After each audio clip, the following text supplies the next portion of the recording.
మహబూబ్నగర్ జిల్లా ఏదైతే లగజర్ల బాధితులకు కూడా న్యాయం చేయాలంటూ కూడా బీఆర్ఎస్ పార్టీ ఆధ్వర్యంలో కూడా నిరసన కార్యక్రమం చేపడుతున్నాం. ముఖ్యంగా రాష్ట్ర ప్రభుత్వం ఏదైతే లగజర్ల కూడా ఘటన రైతుల పైన కూడా ఏదైతే అక్రమ కేసులు పెట్టారో వారిని వెంటనే విడుదల చేయాలి, బాధితులకు న్యాయం చేయాలంటూ కూడా నిరసన వ్యక్తం చేస్తున్నారు. ఫస్ట్ మన దగ్గర మాజీ మంత్రి శ్రీనివాస్ గౌడ్ మిగతా విషయాలను అడిగే ప్రయత్నం చేద్దాం. అంటే చెప్పండి, ఎట్లా చూస్తారు? ఇగో కాంగ్రెస్ అధికారంలోకి వచ్చే ముందు ఏం చెప్పిండ్రు? గిరిజనులది ఎస్సీలది భూములు గుంజుకోమన్నారు. మరి ఇప్పుడు చేస్తున్న పని ఏంది? ప్లస్ వాళ్ళను జైలు పెట్టడం ఏంది, థర్డ్ డిగ్రీ ఉపయోగించడం ఏంది? వాళ్ళు ఏమైనా దేశద్రోహుల? చాలా అమానుష్యం. 40 రోజులు అయింది బెయిల్ ఇవ్వకుండా పిటిషన్లు వేసి అవన్నీ దొంగ పనులు చేసుకుంటా చంపుతారా?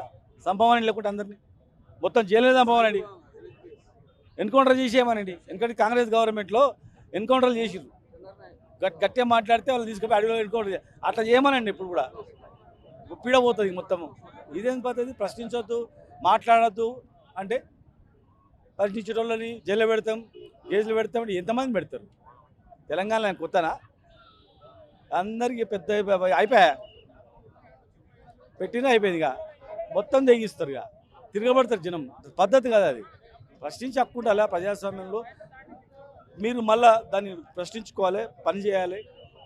అంతేగాని పూర్తి 40 రోజులు కూడా వేయమంటే ఏమన్నా రైతు హార్ట్ అటాక్ వస్తే కూడా బేడీలు వేస్తారా? ఇదేంది? దెంగపోతారా? పారిపోతారా? తప్పది. చాలా దుర్మార్గమైన చర్య ఇది. మానుకోకపోతే జనం బుద్ధి చెప్తారు. అంటే ఈ ఘటనకు సంబంధించిన బీఆర్ఎస్ కొంతమంది నాయకులు అంటే చెప్తారు, తిరిగి నేను కలెక్టర్ కొట్టలేదని చెప్పిండు. కలెక్టర్ కొట్టలేని తర్వాత ఇంకేం అవసరం? కేసే అవసరం లేదు. దెబ్బలు నిన్నలేదనక కలెక్టర్ని కొట్టి వీళ్ళు ఉట్ట కేసు పెడితే ఇట్లా వాళ్ళు ఇప్పుడు కేటీఆర్ అరెస్ట్ చేస్తారట. ఎందుకంటే కేటీఆర్ దిమ్మి లొల్లి పెడుతున్నారు కనుక కేటీఆర్ని అరెస్ట్ చేస్తా, హరీష్ రావు అరెస్ట్ చేస్తా అని సరిపోద్దా? తప్పది. ఇక ఆయన పెద్ద మనిషి మాట్లాడుతున్నారు. కేసీఆర్ కూడా అరెస్ట్ చేసే అవకాశం కేసీఆర్కి లెక్క కాదు. అరెస్ట్ భయపడు, యాదని భయపడు, ఎవడు భయపడు.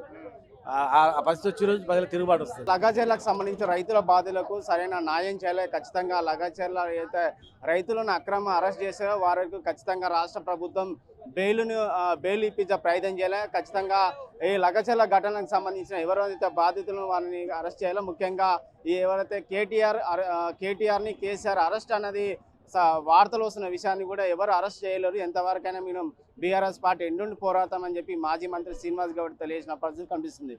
వీడియో జర్నలిస్ట్ నర్సింగ్-రెడ్డితో రామకొండ, ఆర్టీ, మహబూబ్ నగర్. మరిన్ని వీడియోస్ కోసం ఛానల్ ని సబ్స్క్రైబ్ చేయండి. లేటెస్ట్ అప్డేట్స్ కోసం వాట్సాప్ ఛానల్ ని ఫాలో అవ్వండి. ఆ లింక్ డిస్క్రిప్షన్ లో ఉంది.